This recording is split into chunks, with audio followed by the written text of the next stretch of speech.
So I ask, what is peer pressure? Peer pressure is that influence, that sort of pressure you feel, that edge, that nudge that you feel to do something or to join a group or to belong somewhere that naturally you wouldn't have been drawn towards. So peer influence is that thing when your classmate tells you, oh, let's go and peep through the window and watch a TV when lectures are going on, or let's walk to On the Run and just buy an ice cream when you don't even have the money for it. So those are some of the examples of what peer pressure is. And who does it affect? Peer pressure affects everybody. Like the word said, peer, and we all have peer groups. So it affects babies. When you put a group of babies together, when one starts crying, the possibility of all of them crying is high. And what causes all of them to cry because one is crying is what we call pressure. And it's happening among a group of peers, which is the babies.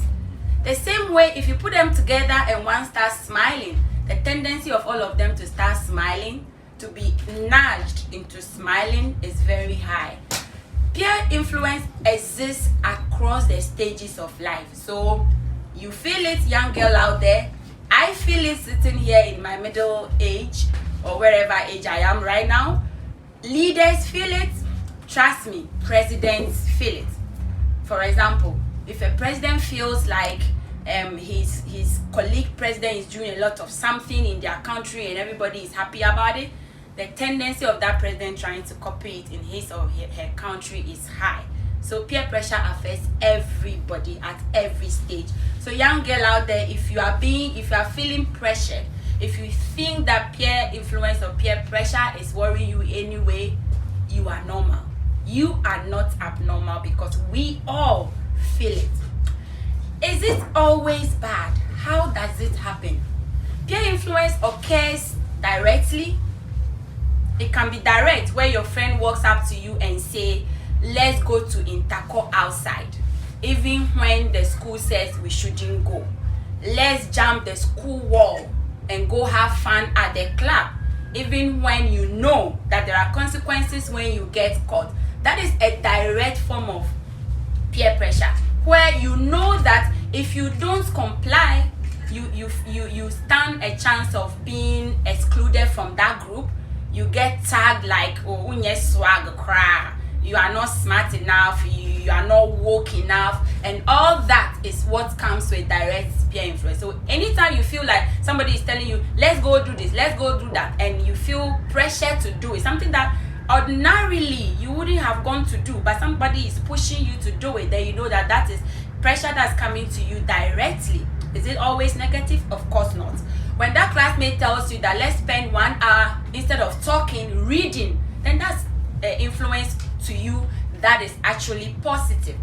Indirect happens on social media, where you exist on social media. By your mere existence, there's a lot of influence around you, among your peers that you interact with, or the group, the people you follow. You feel a nudge or a drive to do the things that most people are talking about on social media, because you don't want to feel left out. You don't want to feel like the person who saw that video last. You know, when everybody has finished talking about the video, video trending, you know, that is neutral influence, where it is happening around you. No direct person is telling you what to do. You can't put a face to what is driving you to go and do that thing, or that thing that you think is trending, or to belong to that group, but you just feel like belonging because it's all around you. And it exists on social media a lot. It exists in our churches a lot. It exists in our choirs, where the choir, if you belong to the choir, then you feel pressured to do things that choir members are doing, even though nobody is directly telling you to do it. So that's how neutral peer influence works. It exists in your classroom, where everybody is buying that gel pen. Nobody is directly telling you that you should buy it, but you feel like, oh, because everybody in my class has a gel pen, I also need same. And that is what we call neutral peer influence. What do we call indirect? Individual. Group, I mentioned the choir, I mentioned classroom. Neutral can happen in groups, and it can happen in classrooms. So classrooms are examples of groups. Individual is like a direct one, where the individual walks up to you and says, do this or you are not my friend, or come and study or you are not my friend, let's go to that club or you are not my friend. Those are examples of how individual peer influence happens. What types are there? Negative. I know that anytime you hear peer pressure or peer influence, you think negative. And at this point, Jem Bell would have been singing to you, they give me pressure, pressure, pressure. Myself, I don't wonder, which can life be this? So forget my voice. I wasn't blessed with that. Back to business. Peer pressure is not always negative. I know you've been told it's negative, so beware of friends. They will drag you into bad things, and you may get pregnant, and then you drop out of school. But guess what they don't tell you? Embrace some friends, because they get to influence you to study more effectively, to learn more things, to break out of your comfort zone and achieve greater height that you wouldn't have done on your own, especially when you're away from family. So now, what is negative peer influence? Because you've been told a lot about it, I won't go too much into it. It is when somebody tells you to do something that is against your values. What are your values? For instance, if you're from a home that tells you not to go to a club, if you go to school and your colleague tells you, let's go to a club or you are not my friend, and you follow that colleague because you don't want to lose that friendship, you don't want to lose your belonging to that society or group or clique, and then you decide to join them to jump the wall and you get caught, that is negative peer influence. And of course, when you join that girl and you go to that club and they mix the drink, it's so tasty, everybody is drinking it, you're like, oh, I don't really want to drink, and they're like, oh, everybody is drinking, only you don't want to drink. They will all shake. And if they tell you that, and you take this drink and you drink it, for you know there's weed in it, and then you feel drowsy and bad things happen. That is negative peer influence. Positive peer influence makes you experience new things that actually build you up. For instance, there's a speaking engagement. Everybody thinks that you have content, you are smart, you have a lot to share. And then there is entertainment or fun fair in school, and they say, come and lead this presentation in front of the school. Me, I don't want to speak. I can't speak in front of public. I am shy. If that friend of yours called Risa tells you that, Jem Mavis, you can actually speak, you can do it, go and stand there, I got you, girl, you can do this, and you go and stand there and you nail it, that is an example of positive peer influence. Why? Because it made you break out of your comfort zone. It made you defeat your fears. It made you break down the walls that you have built around yourself that prevents you from becoming your best self. Most especially, do you know what it does? It makes you defeat your fears. So positive peer influence exists all around us. We have friends that are able to influence us to do great things. For instance, when I was doing my master's abroad in South Korea, away from family, I'm not a morning person. So waking up in the morning has always been a family member waking me up to make sure that I'm on time for school or for work. I go to school in a foreign country, I don't know anybody, and I'm always almost getting late. Guess what? Positive peer influence stepped in when my colleague will make it a point to always come and wake me up. Say, hey Ju, it's time to wake up, get up. And I drag myself and get up. With time, I became a morning person because somebody influenced me positively. So like we said, negative peer influence is always not negative. What are the other types of peer influence? What are some of the examples? I think I've given you a lot of examples as we went along. Now the most critical part of our discussion, because our topic is usually managing peer influence. So now that you know that it is all around you, it happens at every stage of your life, so there's no escaping it till you die. Because even when people go to aged homes, they influence each other there. You need to go to Presby and see the old ladies in their 80s being influenced by making sure that everybody they have the shirt or the fabric that is designated for that age in the group they belong to. And my small mirade, before you belong there, you have to wear what they all wear. So it tells you that it's every time, everywhere, every stage. There's no escaping it unless you manage it. So don't think that, oh, peer pressure only exists at teenage years. Once I get to young adult stage, it will go away. It will never go away. You just have to learn how to deal with it. So now let's go to how do I deal with it. First stage of dealing with or managing peer influence or peer pressure is knowing who you are. Who are you? And again, I'll be using Jemrisa for example because she's standing right in front of me and managing this production. So Jemrisa, who are you? You need to know who you are. And when I say who you are, I'm not asking about your name. Of course, your name is important. But who are you? What are your aspirations? What are your dreams? What are your goals? How do you want your future to be? When you sit quietly and close your eyes, what do you see yourself becoming? Those things are what forms who you are. Then the other aspect is, who are you?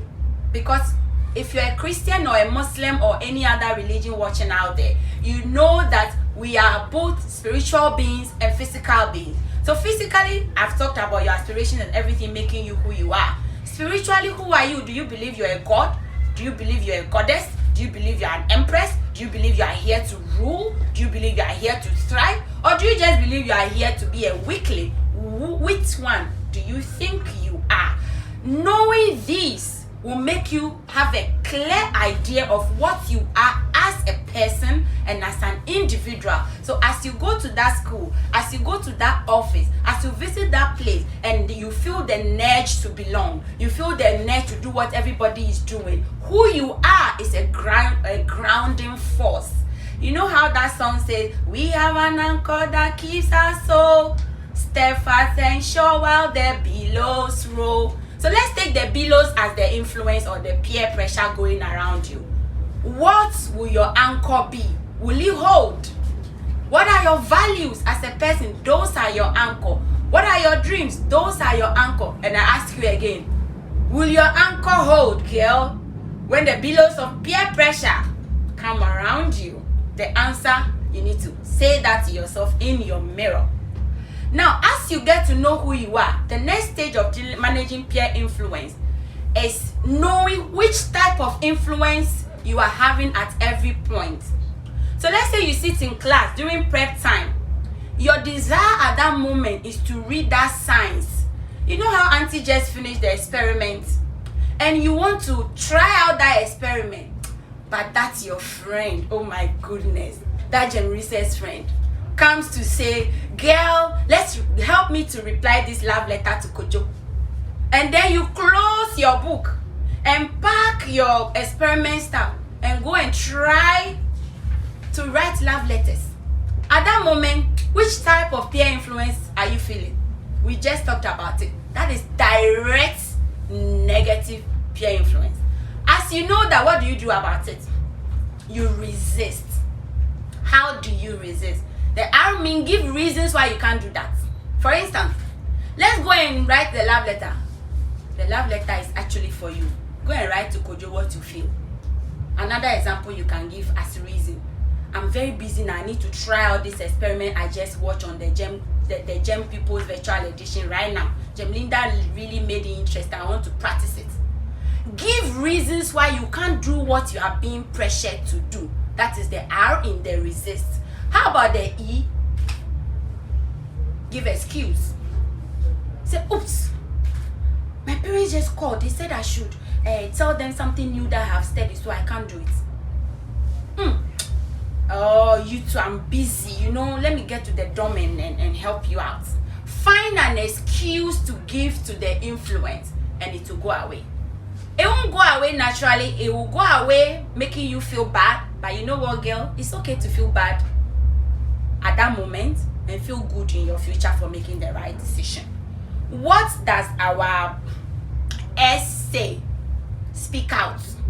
When you feel too pressured and you feel little under that pressure, do you know what you do? You speak out.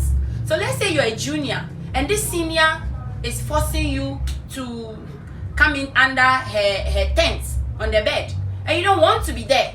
You speak out so that other seniors or other juniors get to know what you are being pushed to do. What if you're a junior and this senior said, come and escort me, jump the wall and go to town, and you don't want to do that? What do? Speak out. Speak out even if it has to lead to a punishment for the person pushing you. Do you know why? It's better for that person to be punished, hate you, than for you to jeopardize your future falling into that trap of a negative peer influence. What do? Insist that you are not going to do it. It doesn't matter what facial expressions they give you. It doesn't matter what threats, because if it's a superior, then you should know that they will be threatening you. So it doesn't matter what threat they throw at you. Whatever it is they do, insist on not doing it and bear the consequences. What else do you do after the I? What else do you do? Are you listening? Jem Risa will say that the other S is still to speak out. So we decided to have the S's speaking out twice because speaking out really saves you from a lot of pressure. So always speak out.